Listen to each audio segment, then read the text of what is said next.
नमस्कार साथियों, स्वागत है आप सभी का रैंकर्स जीके यूट्यूब चैनल में। दोस्तों, आज आपके सामने फिर से एक बार गागर में सागर भरने के लिए यूपी जीके की क्लास 5th को लेकर आपके सामने हाजिर हो चुका हूं।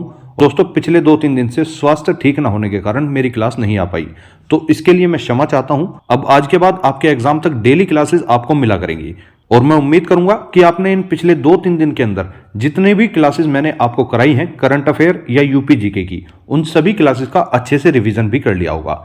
यदि कोई बच्चा रैंकर्स जीके परिवार से नया जुड़ा है तो उनकी जानकारी के लिए बता दूं, आप सभी लोगों के लिए करंट अफेयर व यूपी जीके की स्पेशल प्लेलिस्ट बना दी गई है। वहां से जाकर आप संपूर्ण करंट अफेयर को व संपूर्ण यूपी जीके का एकदम बेहतरीन तरीके से रिवीजन कर सकते हैं। तो चलिए शुरुआत करते हैं आज की क्लास की। आज का पहला क्वेश्चन आप सभी के सामने है, निम्न में से किस नदी के तट पर गोरखपुर जनपद स्थित है? तो गोरखपुर का नाम आया है तो गोरखपुर जनपद आपका राप्ती नदी के किनारे स्थित हो जाता है। ऑप्शन नंबर सी इसका बिल्कुल करेक्ट आंसर है। अब आपको इन चारों ऑप्शंस के बारे में थोड़ी थोड़ी डिटेल भी यहीं पर देकर चलूंगा। जैसे घाघरा नदी, घाघरा नदी की लंबाई 1080 किलोमीटर है, जो तिब्बत में मैप चाचुंगो ग्लेशियर से निकलती है। यह तिब्बत, नेपाल व भारत से होकर बहती है। बात करूं गंडक नदी की, तो गंडक नदी को नेपाल में सालीग्राम भी कहा जाता है। यह क्वेश्चन एग्जाम में पूछा गया है, इसको ध्यान रखना। गंडक नदी को महाकाव्यों में सदा नीरा के नाम से भी जाना जाता है। दोस्तों, एक एक क्वेश्चन आपके लिए बहुत ही रिसर्च करके यहां पर लाया गया है। आपको किसी अन्य और वीडियो में ये क्वेश्चन देखने के लिए मिलेंगे ही नहीं। नेक्स्ट पॉइंट है, यूपी के जो वर्तमान मुख्यमंत्री हैं योगी आदित्यनाथ, ये भी गोरखपुर से ही आते हैं। और गीता प्रेस कहां पर स्थित है? तो यह भी गोरखपुर के अंदर ही स्थित हो जाती है।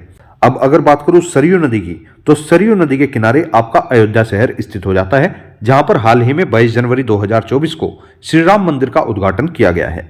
बात करूं गोमती नदी की, तो गोमती नदी के किनारे आपका लखनऊ व जौनपुर शहर बसे हुए हैं। तो आपको नदियों से इतना फैक्ट आपको यहां पर पता रखना है।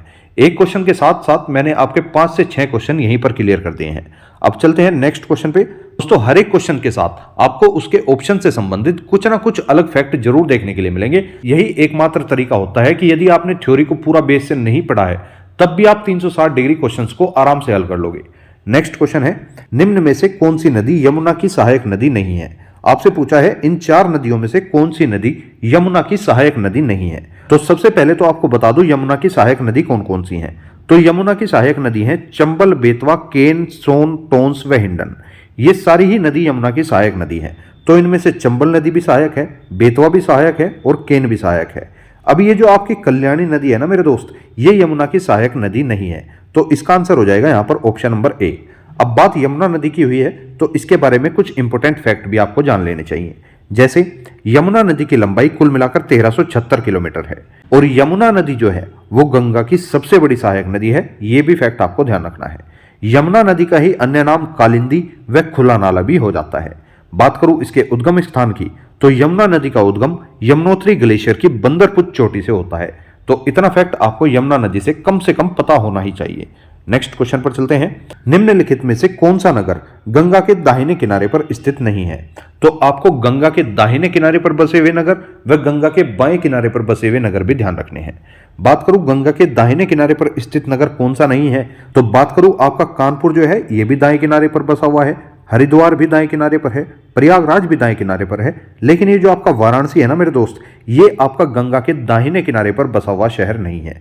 तो ऑप्शन नंबर डी यहां पर बिल्कुल करेक्ट आंसर हो जाएगा। बात करूं गंगा की, तो जैसे मैंने पिछले क्वेश्चन में आपको यमुना नदी के बारे में इंपॉर्टेंट फैक्ट बताए हैं, इसी प्रकार से मैं आपको गंगा नदी का भी यहां पर बेस क्लियर कराकर चलूंगा। गंगा नदी की जो कुल लंबाई है ना वो 2525 किलोमीटर हो जाती है।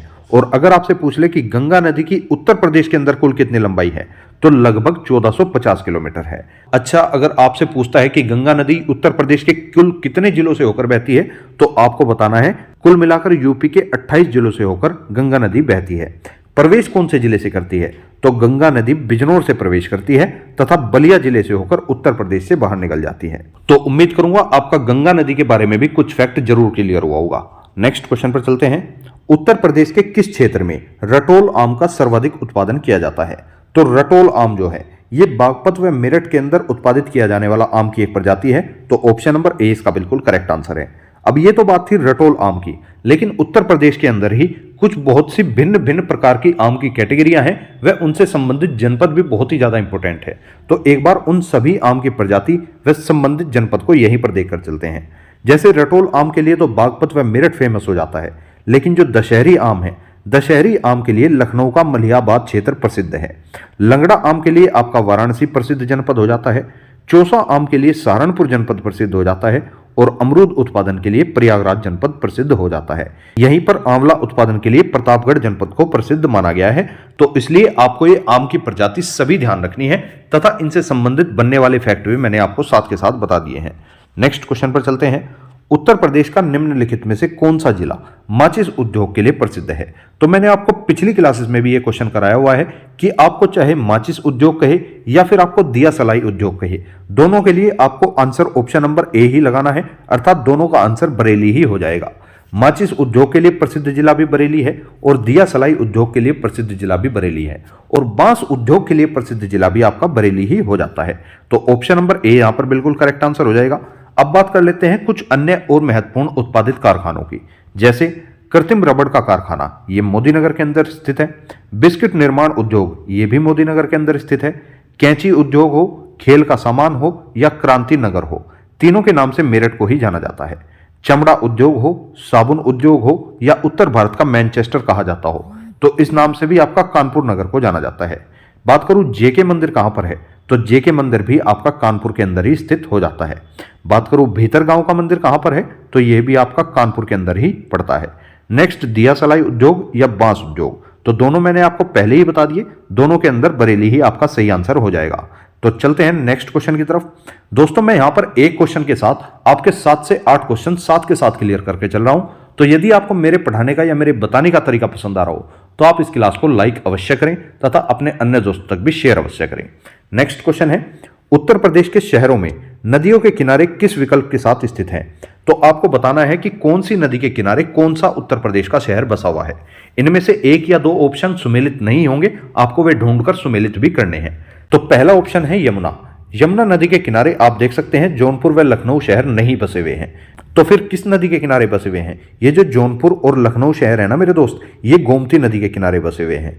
बात करूं राप्ती नदी की, तो राप्ती नदी के किनारे गोरखपुर शहर बसा हुआ है, ये बिल्कुल सही है। बात करूं गोमती नदी की, गोमती नदी के किनारे मैंने आपको बताई दिए जौनपुर और लखनऊ शहर बसे हुए हैं।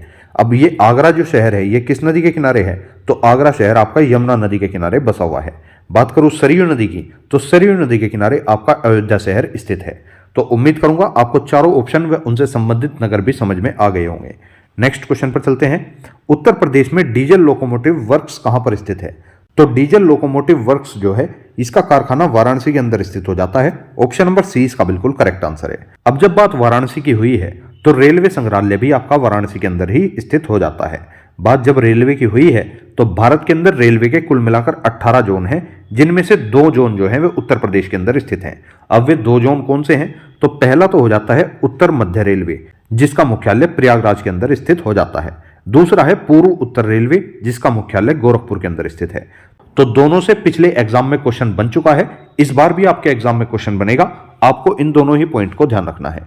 नेक्स्ट क्वेश्चन है, निम्नलिखित में से उत्तर प्रदेश के किस जिले में तुलसी मानस मंदिर स्थित है?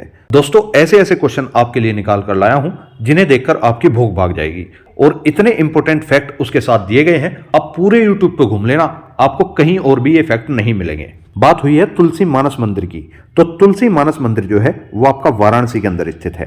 तो ऑप्शन नंबर बी यहां पर बिल्कुल करेक्ट आंसर है।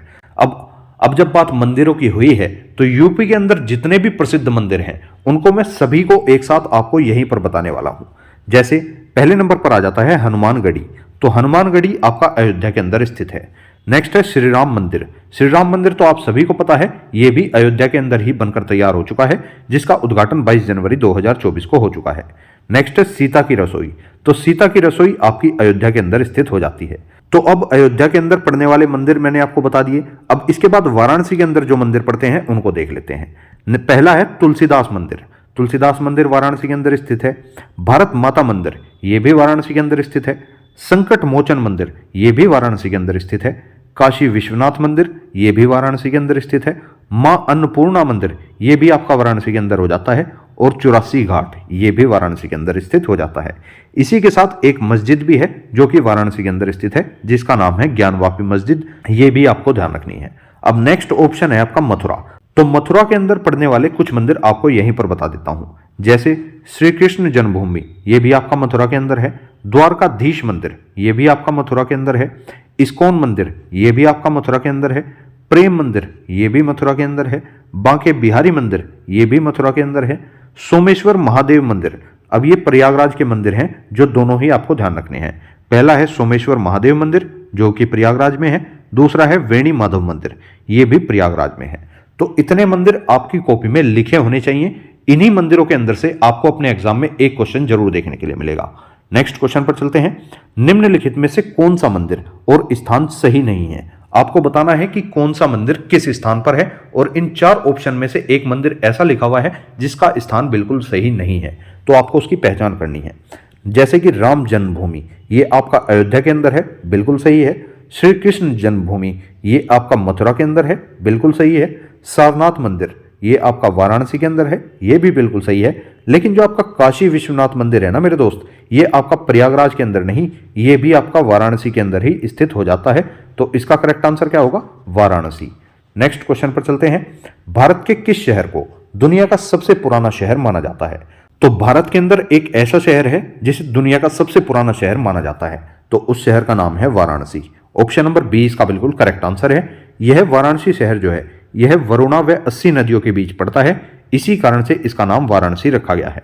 बात करूं आगरा की, तो आगरा को आप पेठा नगरी के नाम से भी जानते हैं। अच्छा, आप आगरा के बारे में एक फैक्ट बता पाओगे कि आगरा शहर की स्थापना किसके द्वारा की गई थी व कब की गई थी? तो आगरा शहर की स्थापना सिकंदर लोदी के द्वारा 1504 के अंदर की गई थी। बात करूं सारनाथ की, तो सारनाथ वही जगह है जहां पर बुद्ध द्वारा अपना प्रथम उपदेश दिया गया था। सारनाथ में ही आपका धमेक स्तूप भी स्थित हो जाता है। तो इतना फैक्ट आपको इससे ध्यान रखना है। नेक्स्ट क्वेश्चन पर चलते हैं। उत्तर प्रदेश के निम्नलिखित शहरों में से किस शहर को उसके प्राचीन नाम अयोध्या के नाम से जाना जाता है? तो उत्तर प्रदेश के कुछ जनपद ऐसे हैं जिनको प्राचीन या पूर्व काल में कुछ अन्य नामों से पुकारा जाता था, तो ये नाम भी आपके एग्जाम की दृष्टि से काफी ज्यादा इंपॉर्टेंट है और कई बार एग्जाम में पूछ लिए गए हैं।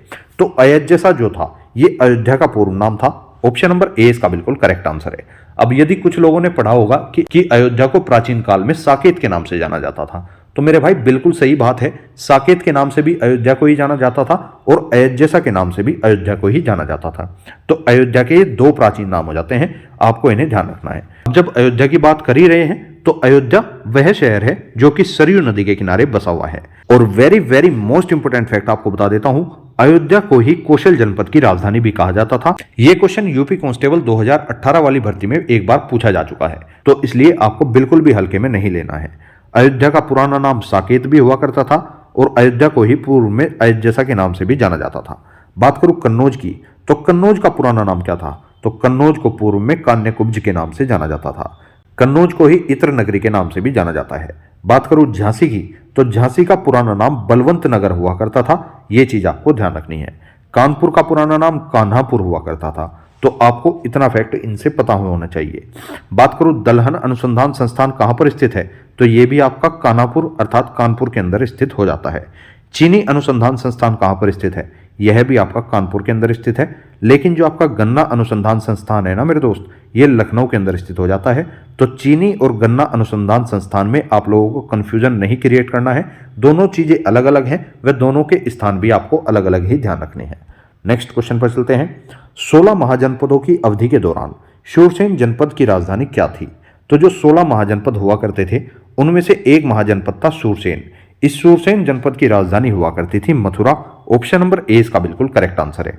मथुरा को पूर्व में मधुरा के नाम से भी जाना जाता था, व इसी का अन्य नाम सूरसेन नगरी व पेड़ा नगरी भी पड़ा हुआ है। तो आपको दोनों ही नाम ध्यान रखने हैं। नेक्स्ट क्वेश्चन पर चलते हैं। हिंडन हवाई अड्डा किस जिले में स्थित है? तो ये जो आपका हिंडन हवाई अड्डा है ना, ये आपका गाजियाबाद जिले के अंदर स्थित हो जाता है। ऑप्शन नंबर डी इसका बिल्कुल करेक्ट आंसर है। अब उत्तर प्रदेश के अंदर पड़ने वाले कुछ महत्वपूर्ण हवाई अड्डे आपको बता देता हूं, जैसे कि चौधरी चरण सिंह हवाई अड्डा, जिसका नाम बदलकर अमोसी हवाई अड्डा भी कर दिया गया है, यह आपका लखनऊ के अंदर स्थित हो जाता है। और चौधरी चरण सिंह के नाम पर ही एक स्टेडियम भी है जो कि आपका मुजफ्फरनगर के अंदर स्थित है। बात करूं हिंडन एयरबेस की, तो यह आपका गाजियाबाद के अंदर स्थित है। नेक्स्ट है लाल बहादुर शास्त्री हवाई अड्डा, जिसका नाम बाबतपुर हवाई अड्डा भी कर दिया गया था, ये आपका वाराणसी के अंदर स्थित हो जाता है। नेक्स्ट है खेरिया हवाई अड्डा कहां पर स्थित है? तो जो आपका खेरिया हवाई अड्डा है ना मेरे दोस्त, ये आपका आगरा के अंदर स्थित हो जाता है। नेक्स्ट है चकेरी हवाई अड्डा कहां पर है? तो चकेरी हवाई अड्डा आपका कानपुर के अंदर स्थित हो जाता है। नेक्स्ट है बमरोली हवाई अड्डा कहाँ पर है, तो यह आपका प्रयागराज के अंदर स्थित हो जाता है। नेक्स्ट है BR अम्बेडकर हवाई अड्डा कहाँ पर है, तो भीमराव अंबेडकर हवाई अड्डा आपका मेरठ जिले के अंदर स्थित हो जाता है। तो इतने हवाई अड्डे आपको इस क्वेश्चन से क्लियर हो चुके हैं। उम्मीद करूंगा आपने एक एक पॉइंट को ध्यान से समझा होगा। नेक्स्ट क्वेश्चन पर चलते हैं। लखनऊ अंतर्राष्ट्रीय हवाई अड्डे को किस नाम से या किस रूप में भी जाना जाता है, तो आपको बताना है कि लखनऊ का जो अंतर्राष्ट्रीय हवाई अड्डा है उसका नाम क्या है। तो ये जो आपका राजीव गांधी अंतर्राष्ट्रीय हवाई अड्डा है ये आपका हैदराबाद के अंदर स्थित है। ये आपका स्वामी विवेकानंद अंतर्राष्ट्रीय हवाई अड्डा जो है ये आपका छत्तीसगढ़ की राजधानी रायपुर के अंदर स्थित है। लेकिन ये जो आपका चौधरी चरण सिंह अंतर्राष्ट्रीय हवाई अड्डा है इसी को ही लखनऊ अंतर्राष्ट्रीय हवाई अड्डे के नाम से भी जाना जाता है। तो ऑप्शन नंबर सी यहाँ पर बिल्कुल करेक्ट आंसर हो जाएगा। और ये जो आपका लाल बहादुर शास्त्री अंतर्राष्ट्रीय हवाई अड्डा है ये आपका वाराणसी के अंदर स्थित हो जाता है। तो उम्मीद करूंगा आपको इतना फैक्ट जानकर अच्छा लगा होगा। अब बात करूं यूपी के सभी अंतर्राष्ट्रीय हवाई अड्डों की, तो मेरे दोस्त यूपी के अंदर कुल मिलाकर 4 ही अंतर्राष्ट्रीय हवाई अड्डे हैं। आपको एक एक करके बता देता हूं।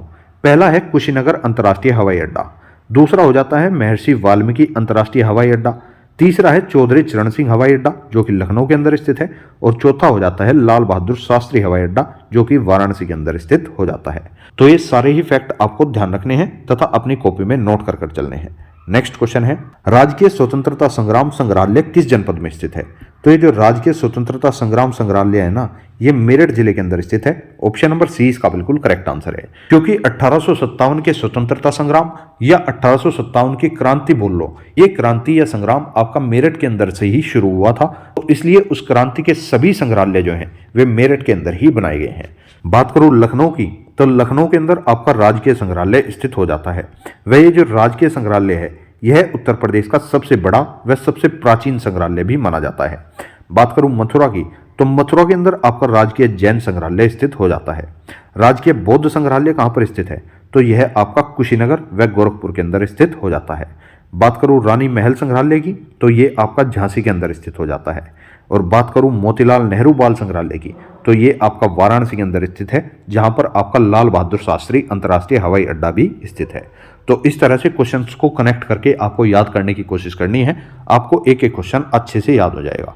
नेक्स्ट क्वेश्चन है, निम्नलिखित में से कौन सी स्थापत्य कला लखनऊ में स्थित नहीं है। तो इनमें से आपको बताना है कि इनमें से कौन सी चीज लखनऊ में स्थित नहीं है। बात करूं छतर महल की, ये भी आपका लखनऊ में है। रूमी दरवाजा भी आपका लखनऊ में है। सिकंदर बाग भी आपका लखनऊ में है।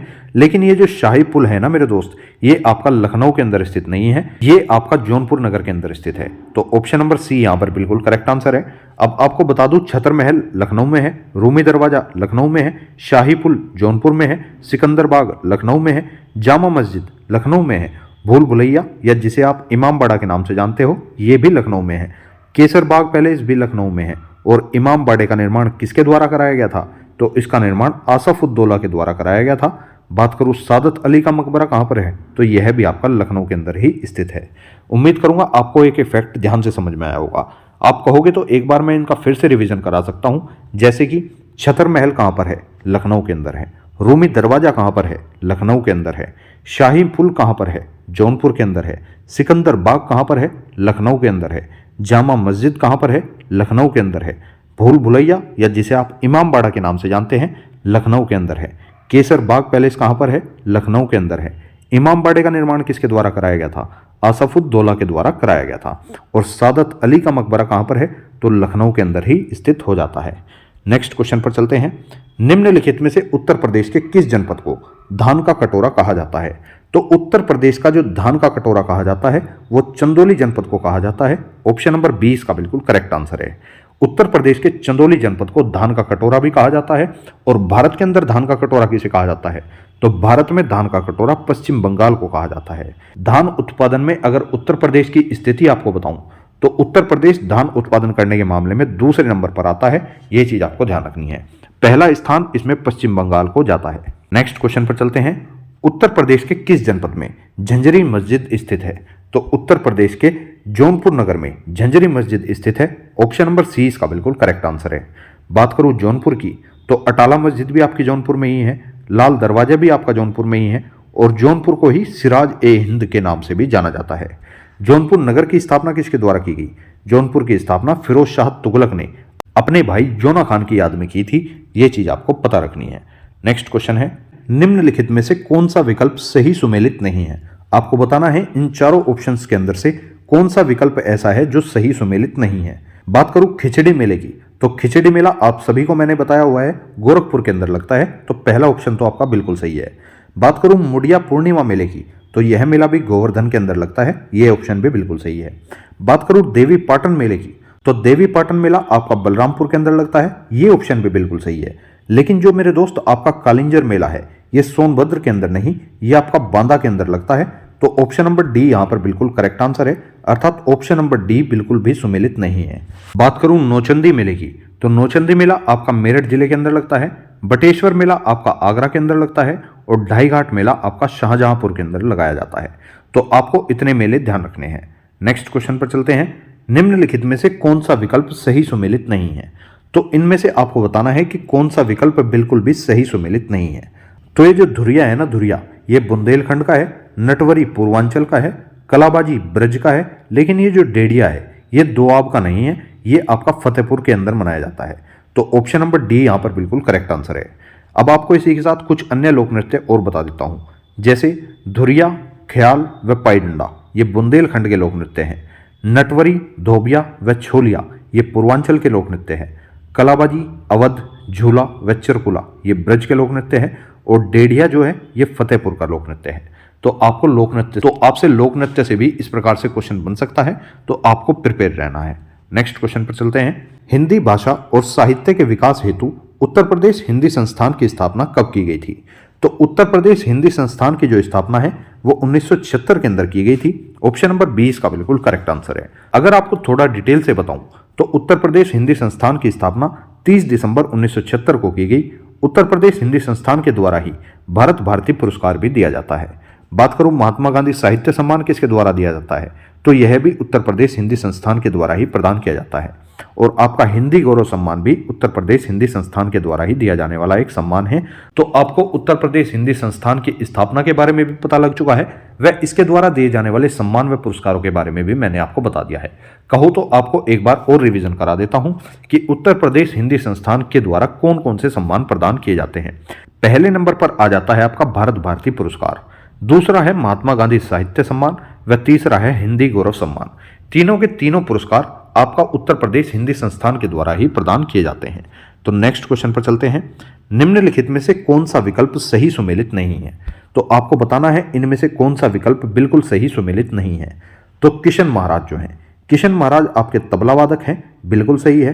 कुदऊ महाराज आपके सितार वादक हैं, यही ऑप्शन आपका बिल्कुल गलत है, क्योंकि कुदऊ महाराज का संबंध संगीत से हो जाता है, अर्थात ये एक संगीतज्ञ हैं। श्रीमती एन राजम ये वायलिन वादक हैं, बिल्कुल सही है। नेक्स्ट है बिस्मिल्ला खान, ये शहनाई वादक हैं, ये भी बिल्कुल सही है। तो यहां पर आपका ऑप्शन नंबर 20 सही सुमेलित नहीं है। नेक्स्ट क्वेश्चन है, निम्नलिखित में से किस वर्ष उत्तर प्रदेश उर्दू अकादमी की स्थापना की गई है। तो उत्तर प्रदेश उर्दू अकादमी की जो स्थापना हुई वो 1972 के अंदर की गई थी और इसकी स्थापना लखनऊ के अंदर की गई थी, ये चीज भी आपको पता रखनी है। उर्दू को उत्तर प्रदेश की दूसरी राजभाषा के रूप में 1989 में स्वीकार किया गया था। यह क्वेश्चन न जाने कितनी बार एग्जाम्स में पूछा जा चुका है। नेक्स्ट क्वेश्चन, उत्तर प्रदेश के किस जनपद में भातखंडे संगीत संस्थान स्थित है।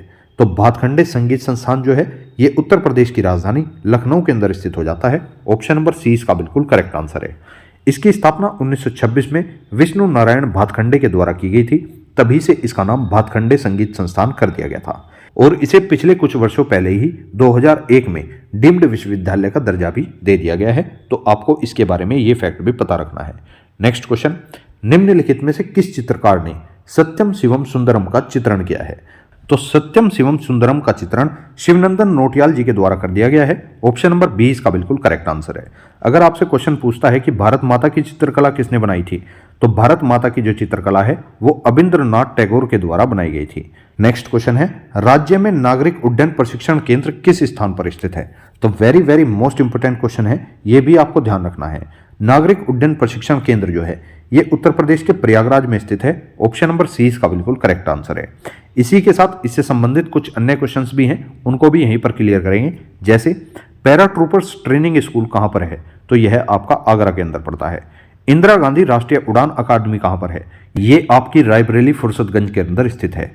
नेक्स्ट, राजीव गांधी विमानन विश्वविद्यालय कहाँ पर है? तो ये भी आपका फुर्सतगंज रायबरेली के अंदर ही स्थित हो जाता है। नेक्स्ट क्वेश्चन पर चलते हैं। बीरबल साहनी पुरा वनस्पति विज्ञान संस्थान कहाँ पर स्थित है? तो ये जो आपका बीरबल साहनी पुरा वनस्पति विज्ञान संस्थान है, ये लखनऊ के अंदर स्थित हो जाता है। ऑप्शन नंबर ए इसका बिल्कुल करेक्ट आंसर है।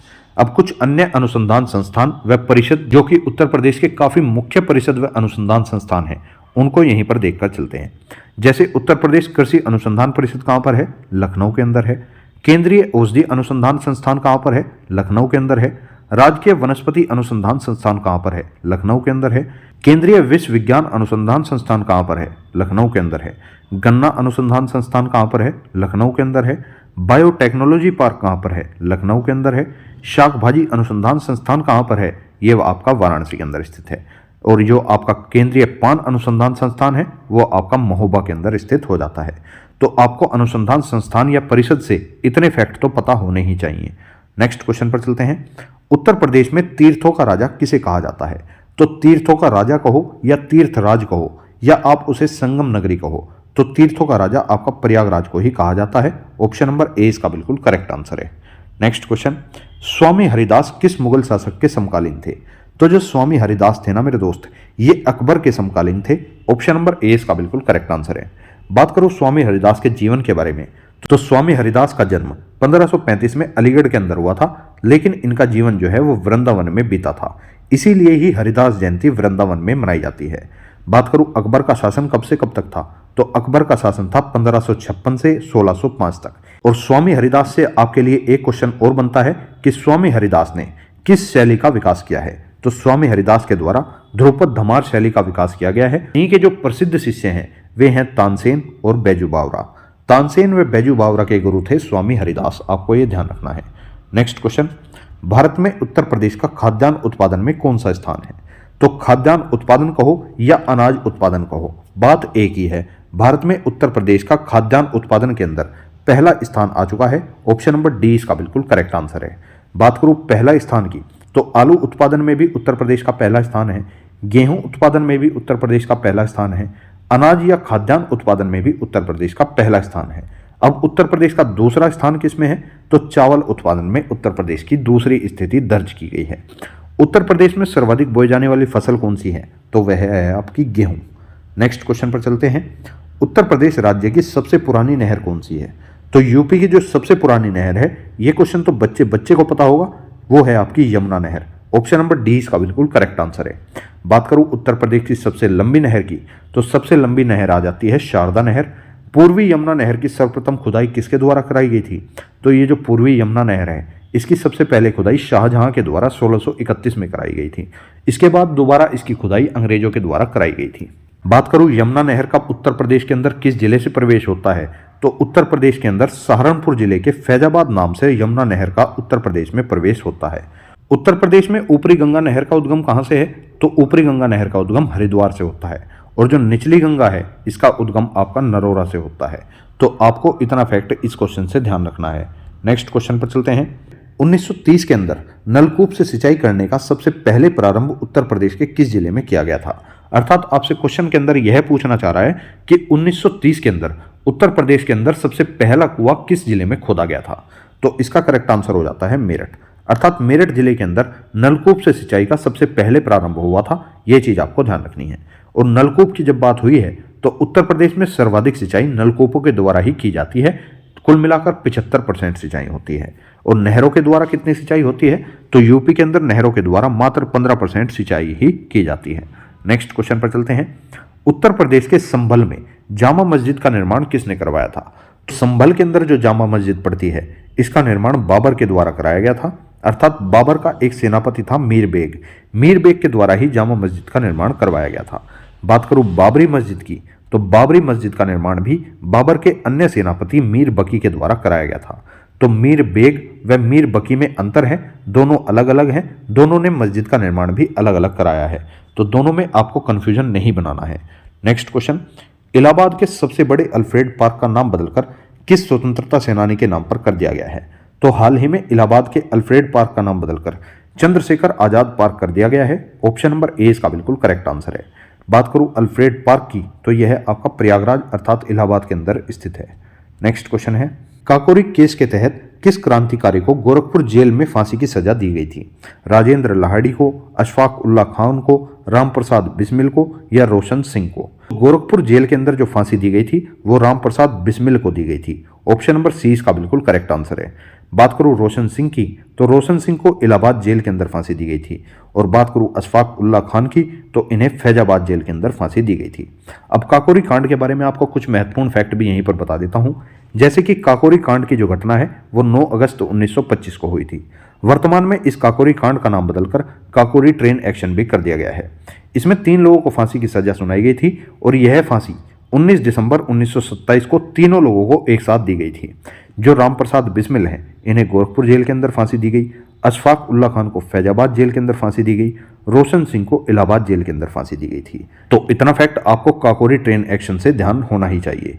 नेक्स्ट क्वेश्चन है, उत्तर प्रदेश का सर्वाधिक विस्तृत पक्षी विहार कौन सा है?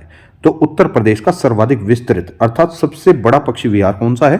तो इसका करेक्ट आंसर हो जाता है लाख बहोशी पक्षी विहार। ऑप्शन नंबर सी इसका बिल्कुल करेक्ट आंसर है। लाख बहोशी पक्षी विहार आपका कन्नौज जिले के अंदर पड़ता है और यह उत्तर प्रदेश का सबसे बड़ा पक्षी विहार है।